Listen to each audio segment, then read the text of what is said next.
was upset. And, oh, the only thing that's left is, I think you better leave. Me alone. Pack your bags. Get the hell on. Get the hell on.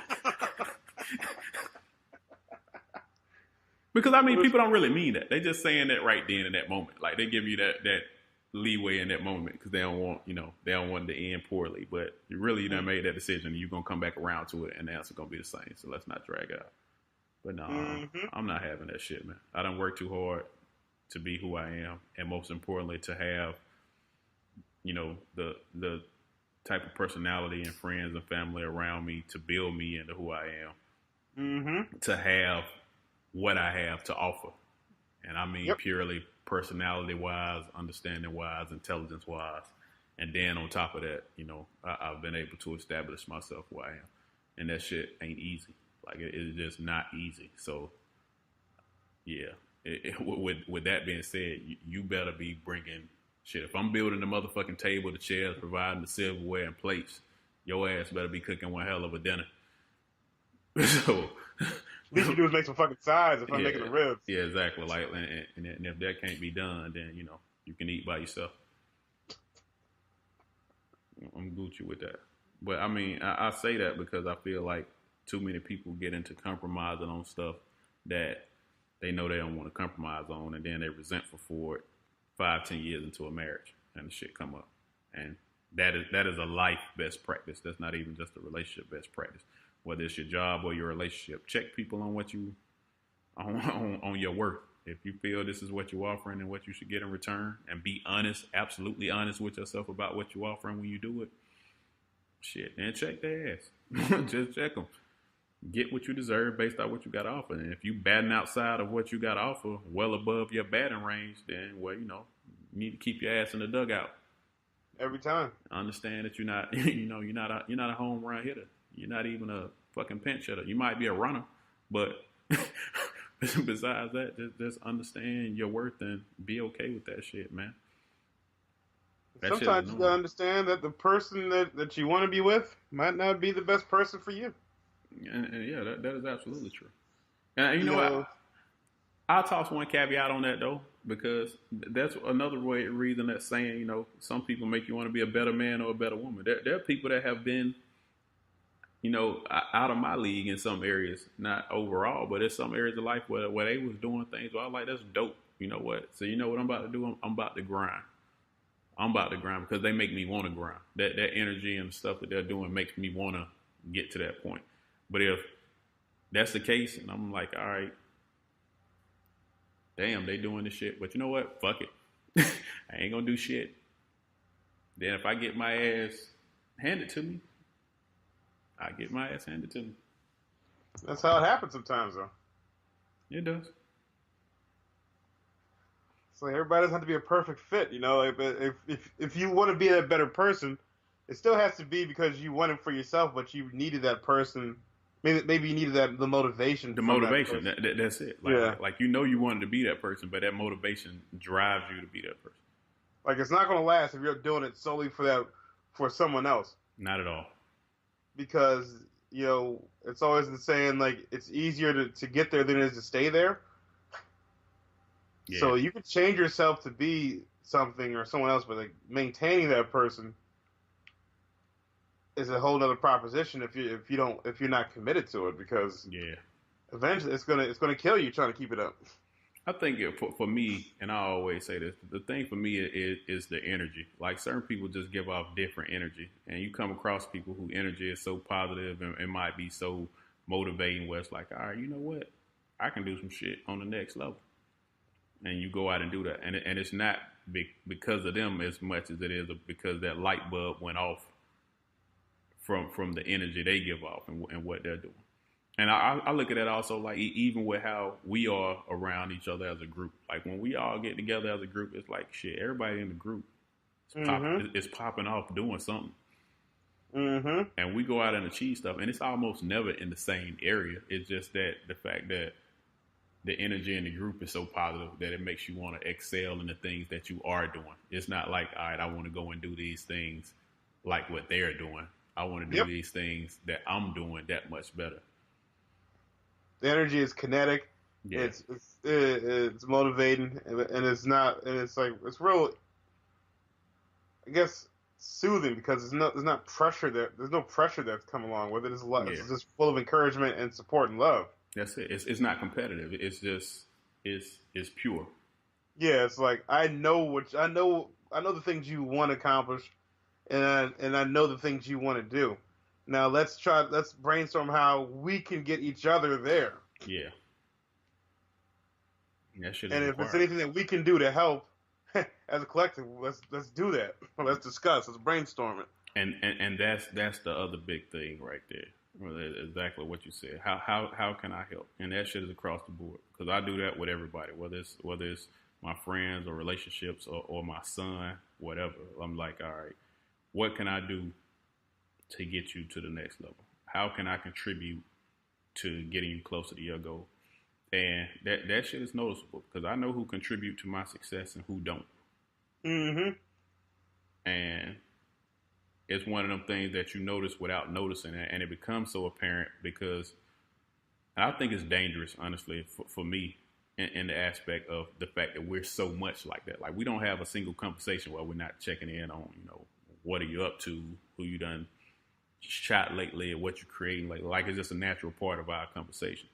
But then to go back and have conversations with other people around you, and you notice that it's just not like that's not even remotely their concern. Right. And like that's not even what they're thinking about. And then you sit there like, that's kind of noticeable. Like that's not a question they would even ask me. And then it go off and it's like, I don't know if they've ever asked me that. Yeah. That's when people start dropping off, even as associates or friends or whatever. You sitting there and you're like, does this person actually care about what I'm doing at all? I mean, that could even be family. It's like, shit, do you really give a damn about what I'm trying to do? Because I care about what you're trying to do, and I'm trying to help you get there. But is that really what you're concerned with? And that's fine if the answer is no. I just need to know if you dead weight or not. And I think that also, talking about that also reminds me of another, I guess, deal breaker. If you can't get along with my close friends. Yeah. Because not in the sense that you care what other people think, but with people that I consider like my brothers are really close friends. If you can't get along with them, then you can't get along with me because we're very similar. Yep. And if you're not getting along with them, they've exhausted all avenues. That is very true. To be cordial. That is very true. I can always say I got the luxury, and this is just how I do it, because I assess personalities, and I mean, especially you, Trey, and my brother, y'all can all speak to this. Like I'm more a person where when I can tell there's so many similarities between people, I might introduce people and then just let it flow however it's gonna flow. You know what I mean? I let people establish their own relationships. But I know if it get to the point where somebody, especially close to me, like, nah, shit, something wrong with that motherfucker. Like then like you said, like I know all avenues have been exhausted, and really that shit is not happening. And then that's when I probably need to step back and be like, the fuck is really up? Because it's so rare that would happen, And shit, I mean, I can say I've had the luxury of not having any bad experiences doing that, but I can also say, like, one of my female friends are few and far between. I think I might actually have as many female friends as I have male friends, but don't none of them really know each other the way my male friends know each other. Mm-hmm. And I think that's partially because even as friends, especially with female friends, or at least my female friends, they're a little bit competitive in and of themselves. Like they may know of each other and be like, well, I'm closer to you than she is, or shit like that. Where it's really like, dudes don't give a fuck. Like we kicking it, we all friends. You know what I mean? Like if fucking Rich and Trey kicking it, I don't give a damn. You know what I mean? Like if everybody doing their own thing, we don't care. Where it's like none of my female friends about to try to link up on their own. You know what I mean? They've never talked to each other. I would never put them in group chats together. Like none of that shit. Just because it's like there's still that female competitiveness there. And women especially, and I can say this especially in the African American community, like women are very protective of theirs. If you're a close friend or you anything that is really close to their heart, they're gonna be super protective. So they're gonna be on guard at everybody, regardless. So they're gonna want to know.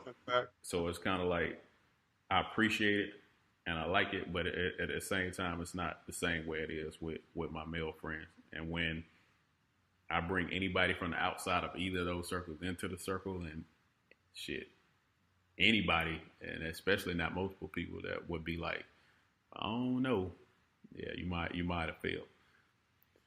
Now I can say there's only one person I've ever brought around that got a hard fail. And she had a hard fail before she came around, and I would caveat that by saying I was put in a situation where I didn't have no choice but to bring her around due to unforeseen events. And I know, yeah, she got a hard fail before I even met her. Yeah.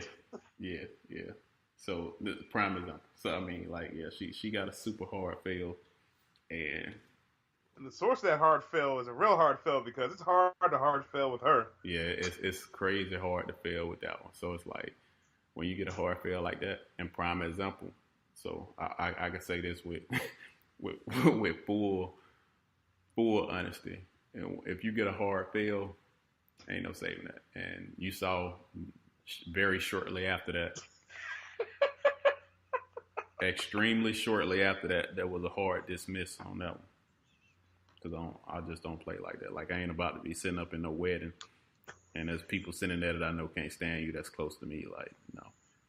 So needless to say, that hard fail led to a hard, this ain't it. So, be out.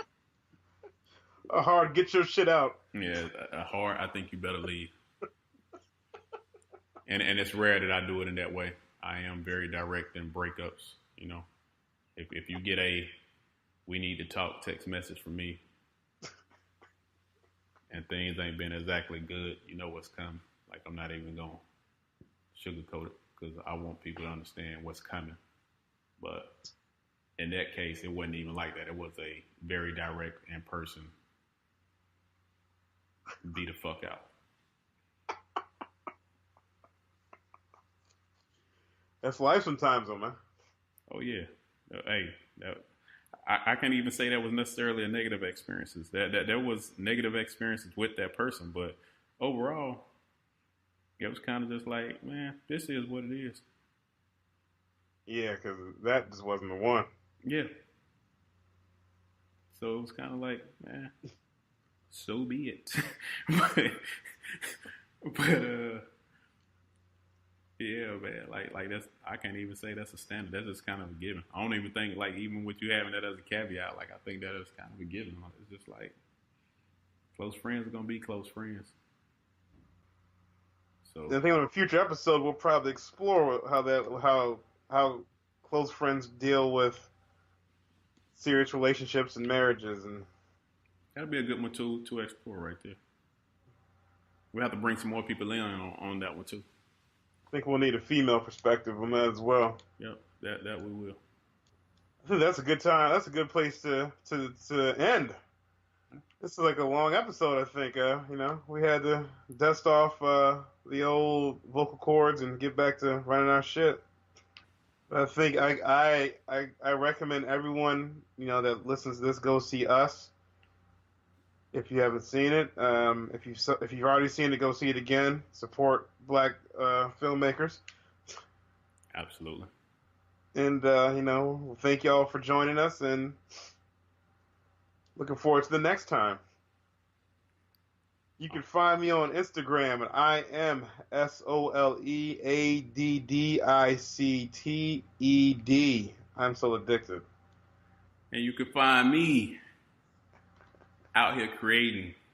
Oh shit. At mischief.creations. MISCHIEF.CREATIONS. Now, what should people expect when they visit this?